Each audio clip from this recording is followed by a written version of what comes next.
हवामान अभ्यासक मुक्काम पोस्ट गुगळी धामणगाव तालुका शिलो जिल्हा परभणी शेतकऱ्यासाठी अंदाज देत आहे। कारण की काय झालं की आता सगळ्या शेतकऱ्याच्या हळदी काढणं चालू आहे, कांदा काढणं चालू आहे, पण काय झालं राज्यामध्ये अवकाळीनं इतका धुमाकूळ घातलाय म्हणून हा अंदाज लक्षात घ्यायचा।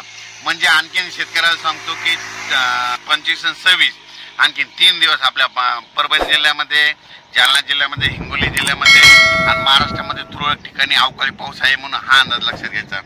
सांगायचं झालं तर आणखीन जवळपास 26 तारखेपर्यंत राज्यात दररोज भाग बदलत विजेच्या कडकडासह वाऱ्यासह पाऊस पडणार आहे म्हणून शेतकऱ्यांनी आपली हळदीची कांद्याची काळजी घ्यावी।